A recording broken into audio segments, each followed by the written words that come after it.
Alrighty, folks, we got a new album review for you today. It's been a minute.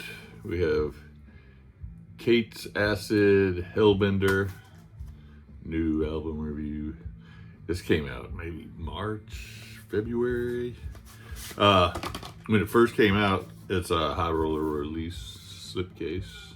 When it first came out, I couldn't find a decently priced copy of it. Don't think it was on Amazon, which is where a lot of times I have to end up getting these because I don't have to pay for shipping on Amazon, and some of these shipping is just ridiculous. So I put it on the back burner, completely forgot about it. Then old Jacob over at Metal Randers DK was talking about this album, and it reminded me. I went and checked, and sure enough, it was on Amazon, so I grabbed a copy. It wasn't the cheapest CD in the world, but it was reasonable. Bunch of lyrics in here. No pictures of the band. We have Kate de Lombaert on vocals, Geert, Annys on guitars, Camilo Thunder Screamer Ortega on bass, and Ysewyn on drums. So Kate's Acid, you might recognize the logo. Acid formed in Bruges in 1980, released a couple singles and demos in 81, 82. Then they had 3 releases in 83, a split LP, and then it may have been an EP, and then 2 LPs, self-titled and Maniac. I remember seeing them. Don't think I ever heard them. Honestly, they looked a little on the cheap side as far as the packaging. And you know, when you didn't know anything about a band, pre-internet, with not a lot of magazines focusing on underground European bands, little things like that could scare you off. Then they released an EP in 84, another LP in 85, then they broke up. They released a live LP from 84 and 09. They released a compilation in 2016. Sorry, I got age. And then they got back together, if I didn't say compilation in 2016, then they got back together in 2019. That didn't last. Band broke up again.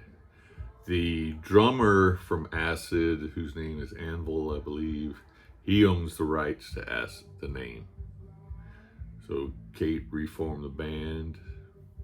Well, she's the only member from Acid. It's all the others are all new. So she called them Kate's Acid. How she's getting away with using that Acid logo, I'll never know. Maybe the drummer doesn't care. So yeah, Kate's Acid formed in 2020, released a live album in 2024, and now we have their debut, Hellbender. So yeah, if you don't know Acid, they're kind of speed metal. Kate's Acid is they do have speedy numbers, but they've gone more of a traditional metal approach, I would say. Title track kicks off with the motorcycle guitar sound. Are they doing an homage to the originators, Montrose, or are they doing the copycats, Motley Crue? I don't know. But it's a good speedy number, harkening back to the old days of Acid.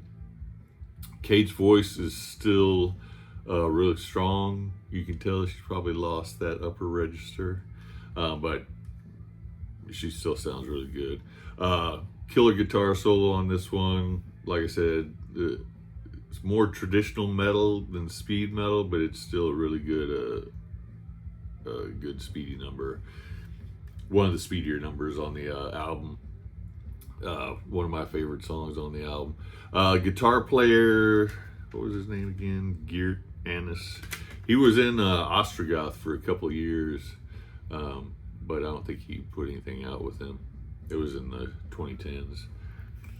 So yeah, good starter to the album. Taking Back My Wings is the next track. It has a very Sabotage type riff to it. More of a mid-tempo song. Another good guitar solo. The dude reminds me of Wurzel with his playing. He doesn't always use the wah-wah pedal, but he uses it a lot. And when he does, it brings back that Wurzel sound. Sorry, I'm trying to keep from sneezing. My allergies are acting up. Drummer, he's not overly busy through most of these tracks, but he does keep it interesting. The Lightning Conductor is your next one, and picks up the pace again, but it still maintains that traditional metal feel, kind of in the Priest vein, Judas Priest, and keeping that British Steel era feel. Continues on the track Riding Out, especially the main riff. Good fist pumping, head bobbing rocker with another smoking guitar solo. Do Not Burn the Witch is your next track.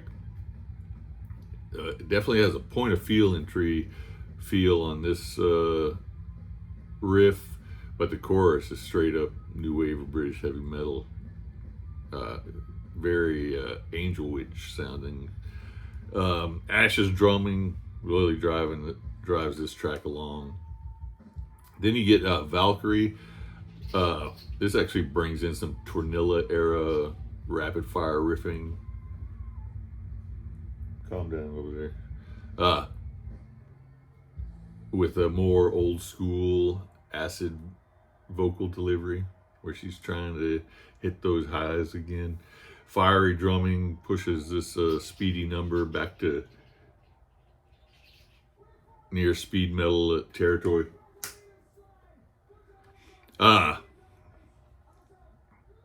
Then you get Buccaneers, more traditional metal tune. It's got cool stop-start riffing and drumming on this track. Storm Chaser is your next one. The sneezing brings out the dry mouth also. My apologies. Storm Chaser, you get some Iron Maiden type guitars getting brought into the fold here. Very Doro-esque in the vocal delivery on this track. Then your last track is called Air Raid, and it is the longest track on the album. 6-minute ballad. Yes, not the way you want to close out an album, especially one that's been to mid-tempo, upper tempo as far as speed goes on tracks all the way through. But it's a solid track. Let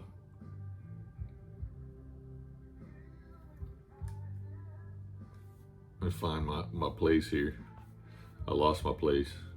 Yeah, like I said, the longest song, the slowest song. Definitely not the way you want to close out an album, in my opinion.